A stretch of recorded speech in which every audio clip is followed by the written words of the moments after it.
Hi there, welcome back to my YouTube channel. It's been a long time since I posted a video. I've been away most of the summer, but I've been doing some shopping, so I haven't been entirely slacking off. I'm gonna try and be as concise as possible with this batch today, and let's start right away. Here we go. We got some Italian pottery right here. I got a very cool zaccagnini lamp in a Chinese pattern with nice Chinese blue colors and unglazed finish part adorned with two very cool food dogs. Kind of look like Pekingese to me. Overall good condition, no major chips, very nice grazing as you can see. I'm expecting to do really good with this one. Next up here, another lamp, since we're in the lighting department. A very nice 1950s, late 1950s, early 60s Bitossi lamp. This was a nice surprise. I was thinking when I picked this up, I was thinking no way this is 50s Bitossi, but hey, it is. And the numbers show that LV331/15D Italy. That's a typical Bitossi code from that era. Over here we got a nice Bulicante bowl. I really like the square bubbles pattern on this. This could be a million things. Could be Seguso, could be Venini, Carlos Scarpa for Venini, but it could also be Scandinavian. It could be Carl Eriksson, from what I was told by other fellow glass enthusiasts. Anyway, I could not leave it behind. It's really pretty, typical 50s design. Over here, traditional Italian pottery. Very cool Sienna style pattern with a Sienna deer. Well, it looks like a deer to me, but not entirely sure what it is. Nice wine pitcher or water pitcher, nicely executed. Sienna Italy on the underside, very pretty. Over here we got a new old stock guzzini desk organizer. Came in a box, which is always a good thing to have new old stock, new old vintage stock, probably from the 90s, maybe 80s, not entirely sure. A couple German dieterrams era clocks from Braun. These are from the 90s. They're marked made in Germany. Made in Germany is better than the ones marked German movement that are made in China. The really cool ones are the made in West Germany ones. Both of them working condition. The square one, I think these are also Dieter Loops designs, or maybe I got that name wrong, never mind. This one's supposed to be voice activated. It says voice control. So when the alarm kicks in, you can tell it to stop. So there you have it, early smart technology. Alexa's got nothing on this. Alexa sucks compared to this. Just kidding, of course. Got a very nice Tivoli Model 2 Henry Claus radio, which I'm going to keep for myself. These are really cool, simple designed. Two knob. You got volume, you got off AM, FM, auxiliary input, so you can play your iPod music through it. These radios have really good speakers, great sound quality. That's why a lot of people really like them in their homes. Nice, clean, sleek, modernist look, minimalist look, I guess. Over here, this glass piece. When I saw this, I was certain this is Kai Frank for Nutajärvi or Itala, but guess what? It's not. It's a German-made glass from the 50s. I forget the name of the company and the designer. I was a bit disappointed when I figured out it was not Kai Frank. But sometimes you just buy stuff on a whim, and that's what happens. You can't always check everything when you're at the store or at the flea market. This is a really good buy. Got a lot of residue, honest wear, a broken pedal over here in the handle, hand painted flower decoration.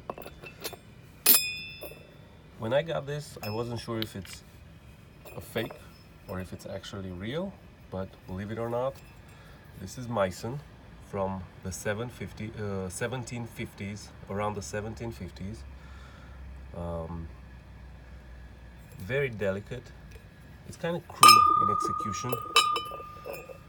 That's what threw me off, but I guess porcelain was at the early stages of development in Europe in the 18th century, so you can't expect the same quality as in Chinese pieces from the same era.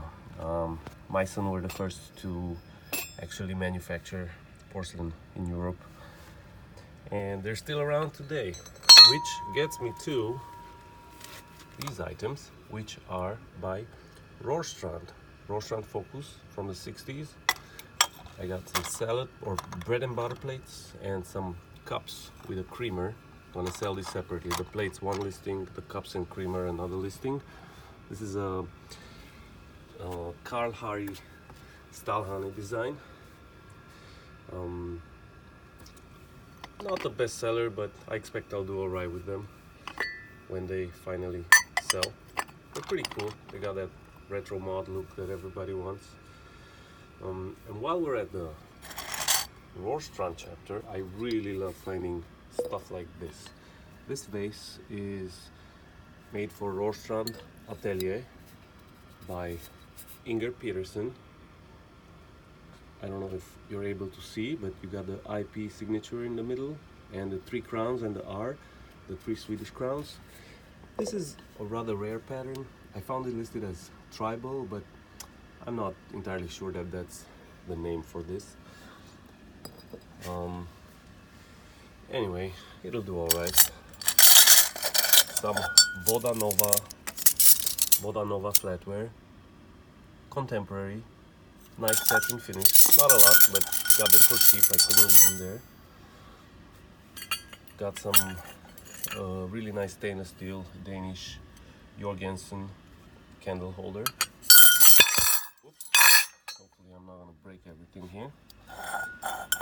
This is also from Scandinavia, from Sweden. It's Gustavsberg Octavius from Karin Bjornquist.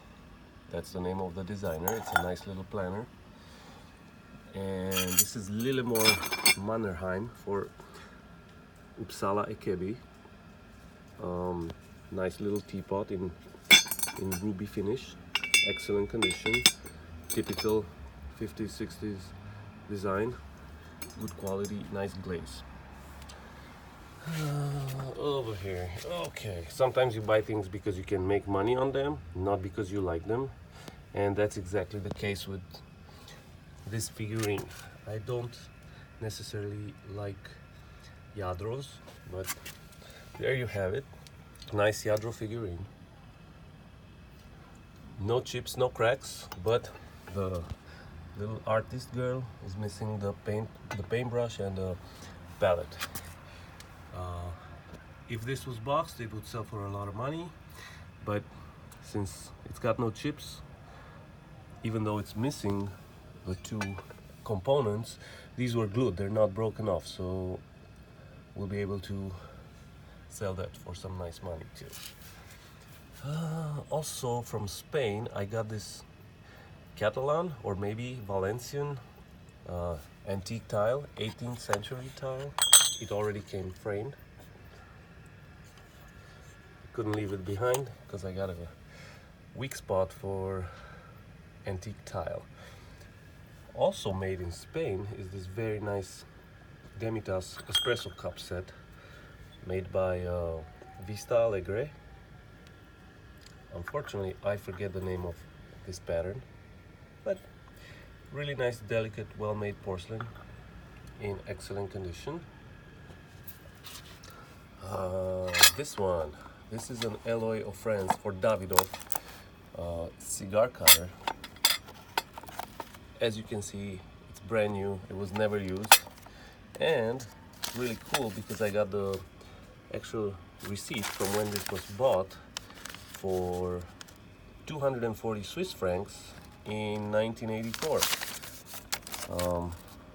Good buy here too, because this will do all right as well. Let me put these away. Oops. A lot of noises.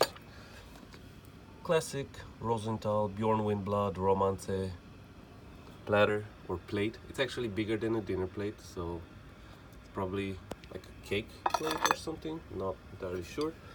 Marked on the underside and marked with Bjornwiinblad's signature.